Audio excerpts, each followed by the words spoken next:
I found myself without an invitation. This year is not the one, nor was the last. Not for the past 10. On a Tuesday, the email landed in my inbox, its subject line bright and eager to convey a sense of warmth. The Whitmore Family Retreat, set for the year 2025. Please respond at your earliest convenience. On Friday, it was never intended for my grasp. Even before I clicked, I was aware. Yet I clicked regardless. All were present. Indeed, Sabrina, her spouse, along with their 2 children. Aunt Janine, hailing from Tessa. Uncle Frank continues to don that absurd fishing hat in every picture. Even Cousin Maya, who once pilfered my prom dress and maintained her innocence with an unwavering expression. Yet, I remain untouched by such notions, not even a shadow of my true self. Not Carla, not Elise, only emptiness where I ought to have been. Such a form of exclusion remains silent. It resonates with a soft, continuous sound, stillness, unwavering. A fridge hums softly in the background, its presence unnoticed until one day, the sudden silence jolts you into the realization that it has vanished. I found myself in my office, in Santa Monica, encased by shimmering glass deadlines and framed degrees, a vantage point I struggled fiercely to attain. Yet the room exuded a chill that even the warm embrace of the California sun could not remedy. I glanced once more at the email, then shifted my gaze to my name, longing as if it had never truly been a part of me. I nearly shut the laptop. Nearly, yet an inexplicable urge compelled me to open a new tab. I entered the name of the beach house that had long served as the venue for the retreat. A sprawling, whitewashed abode graces the shores of the Georgia coast. A swing upon the porch. Glimmering lights. The final moment I witnessed my father's laughter before the stroke cast its shadow was a poignant one, and there it stood, a fresh entry on the market. This property is not available for rent, available for purchase. No group message, no call. Received not even that. Rest assured, I have absorbed every word. The price has been reduced, and the seller is eager to make a deal. The deed is currently under review, and I have identified the agent, the same woman who managed my grandmother's estate. In an instant, I sensed the air change around me. They were disposing of it, silently, as if they had cast me aside. I felt as though I was merely a memory to be discarded. Yet I felt no anger. Not at this moment. I shut the tab and turned my gaze to the bookshelf that loomed behind me. It stood before me, the shell, a vibrant turquoise hue, the one bestowed upon me by my father when I was just 9 years old. "You think in waves, Elise," he remarked. "Never allow anyone to diminish your presence." It was at that moment that the concept took root. Though my name had been scrubbed from every invitation, the memory of how to sign one lingered in my mind. What's intriguing about the act of being erased is that no one ever informs you that it's occurring. The beginning unfolds gradually. A solitary missed call, a family photo shared, yet you remain absent from the frame. A solitary chair remains unoccupied at the dinner table, a silent testament to the absence that goes unnoticed by all. Initially, I made an effort. I dispatched Christmas gifts, entered the group thread while it still bore my name. I returned home for Thanksgiving, despite the flight costing more than my monthly rent. I extended my assistance with my mother's mortgage when Sabrina's sons required new braces. I fulfilled the role expected of the youngest daughters. Arrive, remain silent, contribute, yet the value of contribution is fleeting. Sabrina was perpetually in the limelight. She exuded warmth, possessed a photogenic quality, and had a loudness that others deemed charming. She orchestrated baby showers adorned with signature cocktails, created coordinating t-shirts for gatherings. Once, I received a call from a Michaels craft store where the inquiry was simple yet significant. Did I prefer teal or coral for the beach house table settings? I responded accordingly.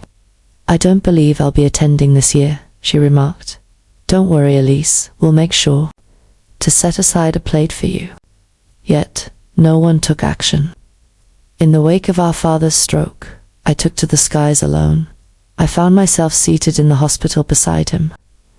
As Sabrina was engulfed by her emotions and Mom struggled to confront the sight of him in such a state, nourished him, reciting passages from his beloved Steinbeck novel. When he finally found his voice, it trembled with a crack. "You arrived." During that winter, I inquired with my mother about the intricacies of estate planning. Not for profit, merely to grasp the fate of the house, the finances, the trust he had alluded to. Sabrina smiled tightly. "Rest assured, I have it all under control. Rest easy, my dear, for I have ceased my inquiries." The most recent attempt to visit the family beach house revealed that the spare key had vanished from its usual hiding place beneath the mat. Sabrina mentioned that the locks had been changed following a break-in. However, I was unaware of any break-in occurring. I began to forego holidays. I dispatched cards that went unanswered. I ceased to amend their perceptions when they referred to me as busy or distant in Facebook posts. One day, my mother shared a nostalgic photograph of Sabrina and my father, perched on the beach with the sunset casting a warm glow behind them. The memory of that photograph lingers in my mind. I accepted it. I stood just beyond the edge of the scene. She removed me from the frame. That was the year I ceased the act of giving gifts, yet my gaze remained fixed on the unfolding events. Tessa, my former neighbor, now a paralegal, continued to keep me in the loop, silently capturing fragments, email exchanges from which I had been erased. "They believe you've vanished," she remarked one time. "Yet, you have merely been an observer." I was never truly absent. Anticipation hung in the air as I waited often. Those who seem to forget you the quickest are the very ones who harbor the deepest fears about your return. The purchase of the house was not motivated by a desire for revenge. I acquired it for I had grown weary of feigning that my absence was merely a technical error. The listing had remained active for 13 days. In silence, no significant announcement. No group text with the family. Merely a subtle for sale link hidden within a reel. A state newsletter I nearly discarded. The residence had long since shed its association with the Whitmore name. The entity had been transitioned to a limited liability company. It seems that Sabrina probably established a shell structure following our father's passing, aiming to create a sense of order. I was familiar with that language. I spent my days immersed in the realm of corporate strategy. I had witnessed that trick countless times before. Yet, I found no anger within me. I approached the task with a careful and systematic mindset. I printed the documents, reached out to a friend well-versed in property law, and arranged a call with Tessa for that very evening. In less than 10 minutes, she conducted a title search and uncovered an unexpected revelation, a clause in the trust that was directly linked to me. The original trust established by Dad included a fallback clause. Should the estate succumb to delinquency, with missed tax filings, lapsed insurance, and insufficient disclosure, I, as the secondary beneficiary, would hold full claim to the reassignment of title. The taxes had expired, thus the insurance was secured. It was far beyond mere negligence. It was a profound sense of inertia. Hubris, Sabrina, and her mother likely believed that the house could remain in a state of partial occupancy, lingering in uncertainty until they decided on its fate. Yet, Father had crafted a hidden entrance, anticipating that Tessa's voice might fall to a whisper. "If it is your desire, Elise, then it shall be yours. There is no need for conflict." I hesitated before responding. I found myself gazing at the turquoise shell resting on my desk, a relic that has remained unscathed through the passage of time. I recall my father gently brushing the sand away and presenting it to me as if it was something holy. "You contemplate in rhythms," he remarked, "not in mere surges. You return with renewed strength." That evening, I initiated a pristine spreadsheet detailing my personal finances, stock options, liquid assets, and discretionary savings. Though my circumstances weren't as affluent as Sabrina's posts suggested, I had crafted a foundation that was undeniably strong, serene, self-reliant. 2 days later, I made contact with the listing agent. It wasn't until I uttered the name Whitmore that she finally acknowledged me, Elise, the offspring of Edward. She took a moment to pause. "Are you? You are the other one." "Indeed, the alternative one." I executed the purchase documents in accordance with the fallback clause. Silence prevails, unnoticed and unannounced. With a click, I navigated to the booking portal and secured a reservation for the Master Suite, 3. Night's arrival on Friday. Esteemed guest, Miss C. Whitmore. In the preferences section, I requested that a bottle of Perrier Jouet be placed on ice. The guest has a preference for firm pillows, cotton sheets, and complete privacy. Upon receiving the confirmation, a smile did not grace my lips. I held back my tears. I remained motionless. I found myself absent from the invitation, as if I had been erased from its very fabric. I had recently included my name on the deed. I arrived early, neither to greet anyone nor to observe, merely to catch a glimpse of the house once more before it was altered. It appeared diminished from my recollection. Perhaps I had simply evolved. The porch swing hung askew, a testament to time's gentle hand. The shutters were in dire need of a fresh coat of paint. The front lantern had been substituted with a flimsy solar bulb, lacking the charm of its predecessor. Yet it continued to inhale the ocean breeze, gently, as if it had been anticipating my arrival. I lingered only briefly, just enough to ensure the champagne was chilling perfectly on ice. The linens lay neatly folded back, and my name graced the guest registry with perfect spelling. After that, I departed. I positioned the rented sedan 2 streets away and settled in to wait. As the clock struck 6:42 p.m., Sabrina's pristine white Audi glided into the driveway. Her husband emerged first, preoccupied with the luggage. 2 children burst forth from behind them, already embroiled in a spirited argument. Sabrina emerged into the world beyond. Finally, sunglasses rested atop, resembling a regal crown. Then, Mum appeared, seated in the rear of Uncle Frank's SUV. She adorned herself in resort linen, the white fabric contrasting beautifully with the pearls that graced her throat. Only a hint of color, just a touch of tinted lip balm. The attire of a southern woman poised for elegant refusal. With bags in tow, they approached the front steps, radiating joy and energy. Laughter echoed in the air, ambiguous guidance. Sabrina took the lead toward the reception, and then time seemed to freeze. The front desk clerk, a young woman with a pixie cut and an apologetic smile, delivered her words with the detached precision of a weather report. "I regret to inform you that I do not have any of your names recorded in the guest reservation list. Do you belong to the gathering of Miss Elise Whitmore?" Sabrina's eyelids fluttered momentarily. "Excuse me, whose celebration are we discussing?" "Miss Elise Whitmore. She possesses the complete reservation." The name shattered the silence, sharp and clear, echoing through the air like glass striking tile. There was a stillness, not the sort that anticipates a voice, but the kind that reshapes the very atmosphere. I exited the car then, not for theatrics, but simply because the moment had arrived. The sound of my heels echoed against the tile floor as I entered, exuding a sense of calm and certainty. I averted my gaze from Sabrina, I found it unnecessary. Can provide clarification, I said to the clerk. I am Miss Whitmore. The deed was finalized a fortnight ago. Sabrina's expression hardened. Did you purchase the house? Indeed. Mother's voice carried a gentle uncertainty.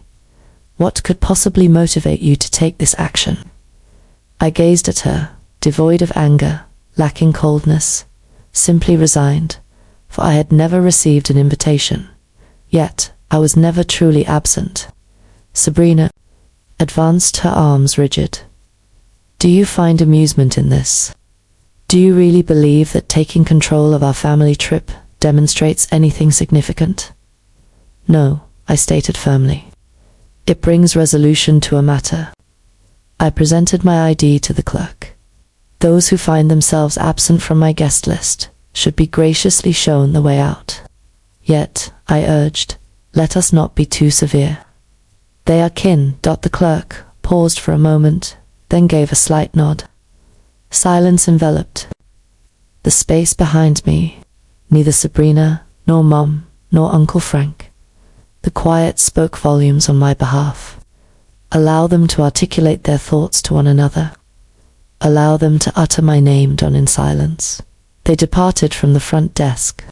No raised voices, no abrupt exits, only rigid postures, and a silence that lingered in the air like wisps of smoke. I chose not to follow. It was unnecessary for me. They understood now. That was sufficient, or so I believed. With the dawn of a new day, a news van made its appearance. I caught sight of it through the window, a pristine white, adorned with blue lettering, stationed just beyond the hedges. A man, clad in a button-down shirt, his hair slicked back with an excess of gel, stood outside, microphone in hand. He narrowed his eyes at the camera, as if he were on the verge of unveiling a significant revelation. The door remained unopened.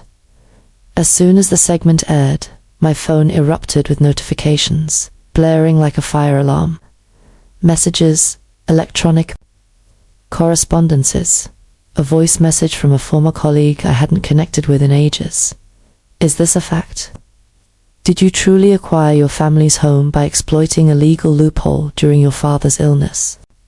The headline proclaimed, Daughter utilizes trust. Provision to remove family members from ancestral estate. They portrayed me as a predator in heels. A close family source revealed that my father was experiencing cognitive decline and was coerced into relinquishing his legacy. There was no name, yet it was unnecessary. Sabrina had always possessed the uncanny ability to turn the sympathy of others into a formidable weapon. I lingered in its presence, refraining from tears, withholding any words from spilling onto the page. Instead, I reached out to Tessa time. I inquired. She required no further explanation. I will dispatch the file in 15 minutes. What she sent was crafted with precision, systematically arranged and time-stamped screenshots of conversations between Sabrina and her mother.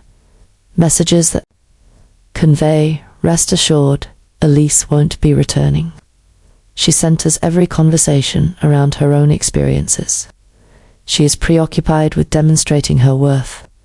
To the extent that family takes a back seat, there's no need to feel guilty about leaving her out. She has grown accustomed to it. Audio files were present as well. A moment captured from a speakerphone call during a midday meal. Sabrina's voice rang out, crisp and unmistakable. Elise had always been too delicate to endure within this family. Allow her to languish in her condo. We are in a more advantageous position. Yet, the file of utmost significance was the video captured 2 summers prior. My father sat on the back porch, his legs cocooned in a blanket, cradling a chipped mug in his hands. I positioned myself next to him, lingering just beyond the edge of the scene. His voice carried a gentle yet unwavering quality. I wish for Elise to inherit this place, he declared. Sabrina brings a cacophony, yet Elise possesses a remarkable ability to extend the life of things. I have not laid eyes on it since the very day we captured it on film. I had preserved it, in instances such as these. With the dawn of a new day, I meticulously transferred all files to a secure drive. I shared the link exclusively with a single reporter I had confidence in, an individual who had previously penned an article on the issues of elder care, abuse, and the complexities of inheritance disputes. Silence reigns, devoid of captions or commentary. A simple note: the complete narrative unfolds here. Determine what holds significance. It failed to capture widespread attention. There was no necessity for it to do so. By the afternoon, the initial headline was retracted. A subtle correction was issued by the station. The flow of messages in my inbox has diminished. The messages, too, followed suit. That evening, Tessa sent me a brief message consisting of just 2 words. They remained silent, and then there came a third. Are you prepared? As I gazed through the window, the ocean stretched before me, a vast expanse of darkness, infinite and shimmering beneath the glow of the moon. Indeed, the courthouse was permeated by the scent of dust mingling with disinfectant. I reached my destination ahead of schedule, without an entourage. There was no attorney clad in a costly ensemble. It's just me, adorned in a navy dress that my grandmother once described as steel-willed blue, with a folder securely tucked beneath my arm. Within that folder lay a trove of revelations they never anticipated would come to light. Sabrina sat, poised as I entered, clad in a pristine white pantsuit, her lips forming a line so straight it seemed capable of cutting through paper. She remained facing away, yet I caught sight of her fingers, dancing rapidly and anxiously against her phone. Mother, settled next to her backbone, excessively rigid, pearls quivering ever so slightly with each inhalation. She cast a fleeting look in my direction, only to avert her gaze almost instantly. The clerk announced the case. In the matter of Whitmore v. Whitmore, a petition for injunction concerning contested property has been submitted, citing allegations of undue influence and manipulation of the elderly. Their attorney took the lead position, polished complexion, too youthful to recall the days of dial-up. He spoke of concepts such as intent, vulnerability, and coercion. He referred to me as estranged. He took a moment to linger before uttering the word, "Allow it to dangle." I remained unyielding. As my moment arrived, I rose gradually. Simple and straightforward, only the truth remains. Your Honor, I wish to present video and audio evidence that pertains to the trust and clearly reflects my father's intentions. The judge inclined his head in acknowledgement. His spectacles slipped a fraction down his nose as the bailiff lowered the lights. The video commenced its playback. My father enveloped in that worn blanket. His voice was steady and serene. I wish for Elise to possess this place. Sabrina brings a vibrant energy that resonates with volume. Elise possesses a remarkable ability to extend the life of her possessions. She is the sole figure who emerged after the descent, the only one who sought nothing in return. A moment of stillness. He turned his gaze toward the camera and stated emphatically, "It's not about fairness. It revolves around the essence of memory." Observed the space. Mother blinked with an urgency that seemed almost frantic. Sabrina's jaw quivered slightly. Then arrived the audio, the call, her voice resonating through the silence. Allow her to languish in her condo. She had always been an outsider in this family. She ought to have been simpler too. She ought to have been simpler to manage. A hush descended, not the kind that leaves one speechless, but rather the kind that accepts fate with a heavy heart. The judge reclined slightly, his pen tapping rhythmically against the surface, once, then twice. The court determines that there are no valid reasons to support the petition. The evidence reveals a clear mind and purposeful intent from the departed. The language employed by the plaintiffs indicates a sense of exclusion rather than mere misunderstanding. He took off his glasses. This court does not mend emotional scars. It upholds the law. In this instance, the law stands unequivocally defined. He struck the gavel with a decisive thud. The petition has been denied. Sabrina remained poised, her fists tightly clenched, yet utterly still. Mother sat still, her gaze distant yet unmoistened. I collected my folder and stepped out, not glancing behind me. Outside, on the steps, a throng of reporters lingered in anticipation. One microphone edged forward, leaving a question suspended. In the air, is there a message you wish to convey to your family? I hesitated, just the right amount of time then. I have already stated that I chose softer words and continued on my path. Upon my return, the house enveloped me in a serene silence. There are no suitcases resting on the porch. Silence envelops the space, with no echoes to disturb the stillness. The gentle murmur of the ocean mingles with the soft rustle of wind whispering through the unfastened shutters. Within, the space appeared unchanged, yet imbued with a newfound lightness, as if some essence had been siphoned from the very rooms themselves. Perhaps it is merely noise, or perhaps it is denial. Initially, I refrained from making any contact. As I strolled through, my fingers grazed the textured wood of the banister. I adjusted the edge of the rug in the hallway, allowing the stillness to reveal what remained and what had departed on. The office room, once belonging to my father and then my grandmother, I pulled open the bottom drawer of the old desk, the one they had never emptied. Within lay the wind chime we had crafted side by side. Seashells delicately threaded upon a fishing line, frayed knots of blue thread lay loose. My 9-year-old handwriting lingers faintly on one of the larger shells. I settled onto the floor, legs folded beneath me in a childlike manner, and started to untangle the mess before me. I left it as it is, without any embellishments. I repaired it, for there are aspects that need not be flawless to hold significance. Upon Tessa's arrival, she carried with her a bottle of wine and a roll of paper towels. I trust you didn't believe I would allow you to bask in triumph without first tending to the windows, did you? Her lips curled into a smile. In quietude we toiled to women erasing not just dust, but the accumulated years of being mere footnotes in another's narrative. As the sun dipped below the horizon, I carefully suspended the wind chime just outside. The kitchen window, it swayed with the wind, as if it had once known the rhythm of a graceful dance. As we lingered on the porch, Tessa turned to me and inquired, "What now?" I gazed out toward the horizon. They claimed I departed, that I wandered away, yet I remained right where I was. I hesitated. They simply opted to overlook my presence. We failed to raise a glass in celebration. No celebration took place.